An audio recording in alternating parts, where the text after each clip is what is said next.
2 years ago, Persona had a baby with Final Fantasy and named it Metaphor ReFantazio. And between you and me, there was definitely an affair with Berserk somewhere along the way, because, I mean, look at the main antagonist of this game. Anyway, if there was a perfect formula for a game, this would be it. You mean to tell me I get the Persona experience all over again, except rather than Morgana spamming the same voice lines like a broken record, this cute fairy does it instead? Okay, but for real, what is this game actually about? Well, long story short, there's a prince you gotta save and a tyrant you gotta kill. This very bad man, who has so much aura by the way, thinks power should rule above everything else. He wishes for a world where the strong get what they want and the weak are kinda just left to die, literally. But not on your watch. You, the main character, don't like that. You think everyone should be able to thrive regardless of their power level. And it seems like you get that mentality from this fantasy book.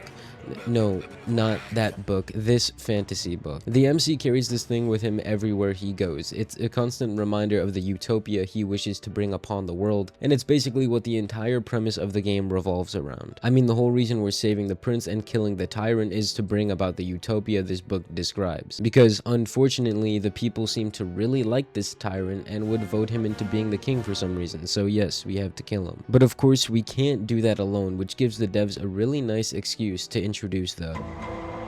Now, I have to give you guys the horrible, terrible, really bad news before I give you the good news about this game's Confidant System. There's no romanceable characters.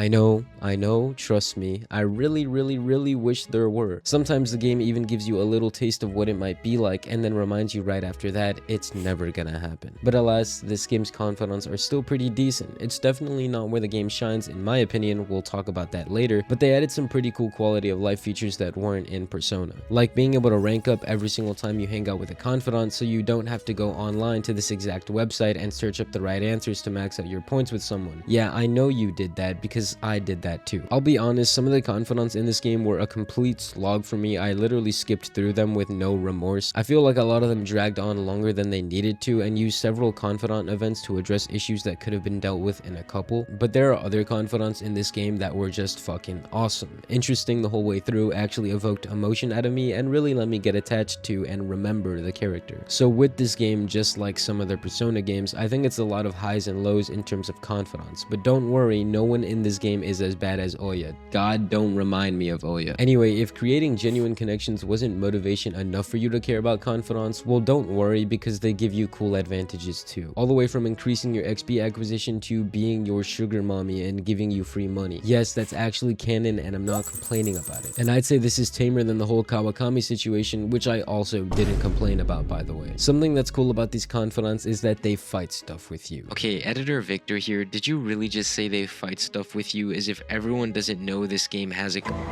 This is where the game really shines. It is the UFC 239 of Atlas games, okay? I mean, this combat bodies Persona's combat. Let's be honest, all you do in Persona is buff your team and target weaknesses for every single fight. Not to mention your MC has access to every single Persona at any time, making that super easy to do. Persona's combat is really beautiful, but also kind of brainless. If you try taking that approach in Metaphor, well, this happens. At its core, this combat is based in strategy, and each new boss demands you adopt new tactics in order to beat them. Basically, this game's actually hard. You will actually struggle on some of the bosses without feeling like they're using cheap tactics.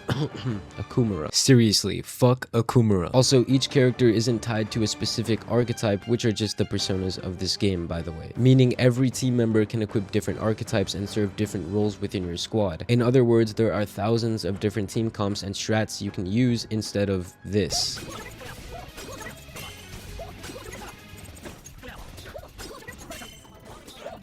Not to mention the things I haven't even talked about like synthesis attacks, turn passes, and the entire stats and turn icon system, which all add that much more depth to the combat. Now, I know that all sounds complicated, but it's really not. Don't let that discourage you from playing this awesome game. I promise you, if I can figure it out, so can you. Now, of course, the glaze cannot go on forever. Nothing in this game is perfect, well, almost nothing. Anyway, before I talk about some of the other strengths of this game, let's address the weaknesses. Let me explain. The main story is really good, and unfortunately there's a lot of downtime in this game that keeps you away from it. Like in Persona, you're often given a date by which you need to prepare for the next main story beat, which usually comes with a big boss battle of some sort. And I actually really like this system. It gives you time to explore side dungeons and level up your confidant bonds so your sugar mommy could give you more money, of course. But I think it goes on for too long several times. I remember remember a couple of times during my playthrough where I had 6 to 10 in-game days straight of just leveling stats and talking to confidants. And as someone who leans a bit more introverted, I was ready to throw hands by day 5. That's kind of excessive, and at least for me can definitely lead to burnout, which by the way is a feeling I got to know pretty well during the earlier half of this game. It takes a while for the game's world to really open up. I'm talking 25 hours or so of gameplay. That does not mean the first 25 hours of the game suck, but like other Atlas games, they're slow and serve the purpose of setting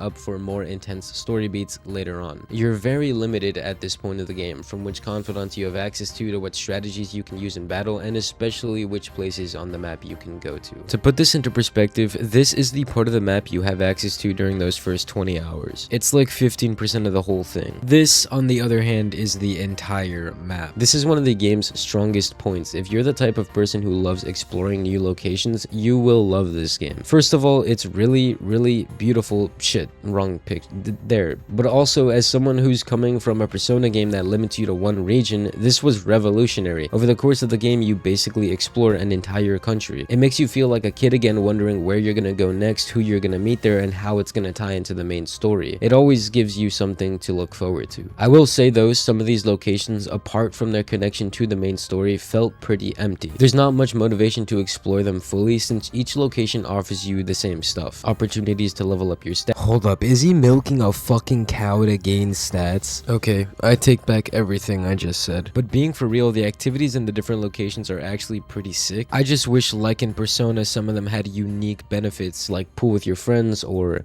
the jazz club. I mean, just listen to that. Makes me feel like Fletcher in that one scene. Do you like this song? Well, be prepared, because metaphors. Take a Buddhist priest monk from a temple in Japan, combine that with an ancient language called Ukrainian, and you now have this game's soundtrack. This is one of the main battle themes of this game. Is it poppy and jazzy like Persona? No, not at all. Is it going into my playlist like Persona songs do? No, but god does it fit the game well. All the tracks in this game are made using orchestra sounds, and the main location themes are all centered around a certain religion within the game, which I thought was pretty cool. I only wish there were more battle themes. That main one does get repetitive after a while, especially comparing it to Persona, which switches themes from each palace. Maybe I'm just fucking spoiled though, who knows, but I'm still really happy with the soundtrack from this game. If you've played Persona 5, then you know that one of its main appeals is the mainline story, or at least that's what I like to tell myself. And I'd argue that this game's mainline story is just as good. I cannot take this shit seriously, bro. I talked about the prince and tyrant earlier, but of course it's just a tiny bit more nuanced than that. The game starts with an opening cutscene of our favorite tyrant Luis killing the current king, and what do you know? That king happens to have no heirs because the prince just so happens to have been inflicted with a curse that's basically kept him in a coma for years. So someone's gotta take up the crown. In order to decide the next king, a royal tournament takes place, which is just democracy. Whoever the general population favors will become king. But the devs decided run-of-the-mill campaigns would be far too boring, and I agree. So the tournament for the throne was created. Multiple candidates sign up and have to complete certain tasks like bounty hunting and relic finding, all for the purpose of gaining the general population's favor. Of course, this is a completely rigged event. I mean, who could have possibly imagined that this kingdom is politically corrupt? But anyway, what's more important is you, the protagonist, and of course Luis, who thinks he's the protagonist and honestly could be in another universe. That is what makes him such a good villain. From his first appearance, you'll realize he has aura. Literally, for lack of a better word, it can't be described as anything else. He demands your attention when he's on screen and is one of the best written Atlas villains I've seen so far. I mean, the man still has good posture after carrying this game's story on his back for the entirety of my playthrough. Luis is unwavering in his beliefs and will fight to back them up. He's a very smart villain, but is written in a realistic way that allows him to be outsmarted. And the MC is a perfect protagonist for Luis. The dynamic between these two characters feels almost perfect, which is something you'll realize more and more as you progress throughout the game. And by the way, the more you progress throughout the game, in case you couldn't tell already, the better it gets, almost exponentially in my opinion. Now, the question everyone's kind of been waiting for, is this game better than Persona 5 Royale? No. Thank you for watching.